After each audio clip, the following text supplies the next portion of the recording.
Ahoy, Grano Eat Mini Bong. I'm Engineer Hoist, and this is my review of the Studio Series Junkheap, Studio Series 8614. And it comes in a pretty standard Studio Series box, although there's no plastic window anymore. And someone, not me, learned the hard way that this is not a handle. Pretty typical. The back's got the product shot. It's got pretty nice artwork on both sides. If you're into that, I'm just going to toss the box as soon as I get them open. Speaking of that, let's go ahead and go do that. Here's Junkheap straight out of the box. Now, first thing to cover is he does come with accessories. First of all, you get the two wheels, as you know, you may not consider them accessories or not, but they are packed separately. They're on the back of the box, and you do just kind of plug them onto his two legs here. Redgar plugged his into the arm, but because of these new side panels he's got there, you really can't do that there, so they go on his legs. And of course he's got the same axe that came with Redgar, and he can hold that in either hand just fine. For articulation, yeah, let's see, he can rotate his arms, he can go quite a bit out. I do like how he's got the extra little bit under there so it doesn't look like it breaks the mold. Swivel at the arm, he can bend at the elbow, basically 90 degrees. And let's see, waist swivel, he's got a bit of an ab crunch. It's mostly breaking the transformation, but it's there. Legs can go forward and bend his knees the wrong way. That's transformation, of course. They can go back. His knee can bend about 90 degrees. And I forgot to put those flaps back in. That's okay. And these pieces do get out of the way. His little saddle bags there. The feet can go up and down. And they kind of rock halfway in the middle of his foot. It's kind of weird, but you know, that's there. And let's see, what else is there? Oh yeah, the hands can swivel. And his head. Actually, let's get a little bit closer on the head. So there's a nice close-up view of his head and his chest mode there. So you can, of course, turn his head side to side. He can look up. He can look, I guess, a little bit down. And his little handlebar ear things here, they do fold back. That's mostly for transformation. But if you want to give him some, you know, like an inquisitive look, like treat them like cat or dog ears, I suppose you could do that too. But yeah, so there he is. Great looking head sculpt. And let's go back out to a more full view. So some differences in this mold from Redgar, which we can go ahead and bring in Redgar here for some comparisons. Obviously, he's got these extra little plates on both arms. This side actually has a gun. It is molded in, so it can't move anywhere. The completely new chest piece, completely new head. The shoulder pieces are the same. And the arms are, while very similar, they are different because they allow for the connection of those plates. Plus, also, if you look at the two arms, he's got some spring action going on in the inside of the arms. But pretty much the lower legs are identical. Even the chest piece is identical. Oh, and I think the front of the motorcycle is a little bit different as well. We'll see that in motorcycle mode here as we go along. So there is a comparison with him and his boss, Studio Series Redgar, the previous version of Junkheap, who I believe came out in around 2012. That's when I got it, so we're about 10 years apart. This was mostly pretty much identical to Redgar, except a different head. You know, he had the axe and everything too.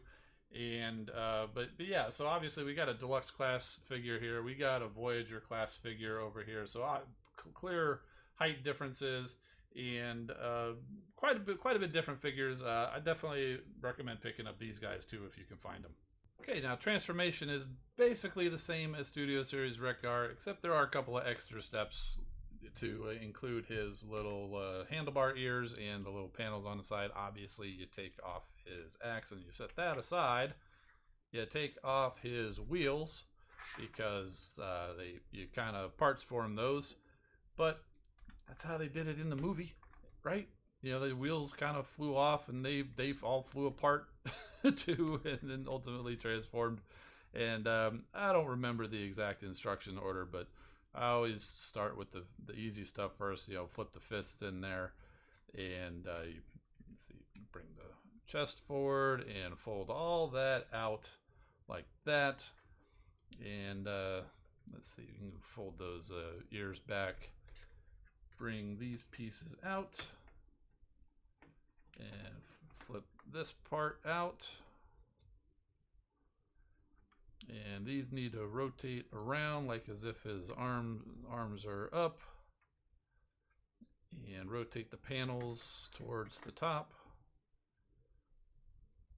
And we also bring this whole piece out forward like that, to where it's basically, if he's standing forward, he kind of looks something like that. And get this up here and fold this kind of back up, and the head, make sure the handlebar ears are in there, just kind of comes up and tucks into the front of the motorcycle like that. And then you bring these down and they slide on either side of that. It's kind of a tight fit on this one. I don't remember having that much problem with Retgar, but it works. And so now you got these little tabs here. There's corresponding holes in the arms that you need to get those into.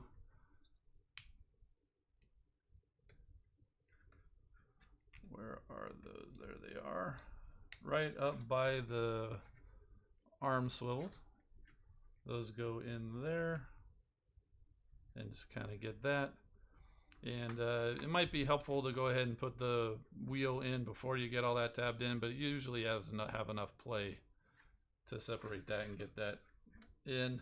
So there is the front. And then the handlebars, pretty much, you know, you can angle them however you like, but there's not a whole lot of options once you actually get that in there. And then for the back wheel, or for the back, you point the toes and fold them all the way forward until there's like a nice little, not quite a click, but you can feel it, you know, connect. And this is one you definitely want to kind of get the wheel in between the knees before you tab it in. Get that in there. And there's little holes in the tops of his feet that plug in to the part here on his shoulders.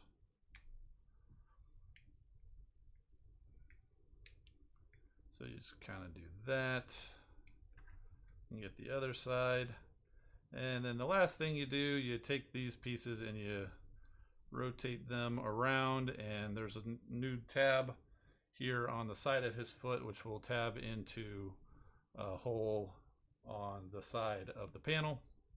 And that's the same for both sides. And it does want to kind of rotate at the elbows there, so you might need to do little adjustments there. I find it helpful to kind of rotate them both back. And yeah, the handlebars are kind of in the way a little bit there. You might need to support the feet a little bit when you're getting that all tabbed in. And there you go. You've got him in his alt mode, which doesn't really stand up, but just like Retgar, he's got these handy little kickstands that I do not have fingernails for, so that's what I have a spudger for. Literally every place in my house where I might be messing with a transformer, I have one of these spudgers here. Really good deal to get a pack of 30 of them for like 10 bucks on Amazon. Real good. And just make sure the windshield's all the way up, and there you go. For the axe, you can just kind of tab it in the back there. It's not real secure tab, but you know, it'll hold. You know, it won't hold too much if you shake it around or anything, but it'll hold, so you can make him kind of like propeller powered. You know, he doesn't, the engine's just for show. He actually moves around because the propeller spins. Like I said, it doesn't hold very well. But yeah, there you go. He does also have a couple of ports here on the side, so if you have some other kind of weapons, you can do that. So there you go. Now, first up, let's go ahead and show Retgar here. And just like how Studio Series Retgar could ride himself if you happen to have more than one of them, Studio Series Retgar also can ride Junkheap. There's a little tab here on the seat, a little notch there in the crotch, a little crotch notch. But it doesn't really tab in super secure. but you just kind of, it's more of a guide than anything. Just kind of get it in there, and you can rotate the wrists and get it on to the handlebar. And so now there you go, and you can recreate the scene when the Autobots first crash on the planet of Junk. Very cool. I do love this, and it's a great play feature, especially for these particular guys who ride each other when they're in alt mode. And now for alt mode comparisons, here he is with Studio Series Wreck-Gar. As you can see, they are practically the same thing. His little springs in his the front of his arms in the front of the motorcycle actually comes through better here. You can see the difference in the front of the motorcycle there, and the little bit of a difference in the gas tank even as well. So there is the comparison with Studio Series Wreck-Gar. And here he is with the previous Junkheap, who was more of a dirt bike, as opposed to, this is kind of a cross dirt bike and street bike. But there he is. This is still a fantastic figure, and honestly, if we never got these more up-to-date ones, I would have been perfectly happy with these original Junkion figures. I particularly like the way that the axe closes up and turns into the exhaust port for the bikes. Yeah, so there you go. Pretty good comparison. So you got options for Junkheap, and obviously they could keep going with Junkions, and I think people would buy them. You know, I don't know what other names of them. I think there was another one out called Scrap Heap, or you can come up with pretty much anything related to garbage for a Junkion and call it a Junkion and put it out. And I'm sure there will be customs out there as well. But there is Junkheap in his alt mode. And before we get out of here, I just wanted to confirm that yes, indeed, Junkheap can ride Wreck-Gar. So final thoughts, if you like the Studio Series Wreck-Gar mold, you're going to like this guy too. They're basically the same figure, but just slightly redesigned. Also, if you're a fan of the 86 movie, and in particular the Junkion scene with the whole Dare to Be Stupid, you're going to see this guy here. And I've got so many Junkions. I'm army building Junkions, and a lot of you out there are probably doing it too. He is a worthy addition to anybody's Junkion shelf. I highly recommend you get him if you can find them. And I think that's going to do it. I'm Engineer Hoist. Keep rolling, my friends, and we'll see you next time.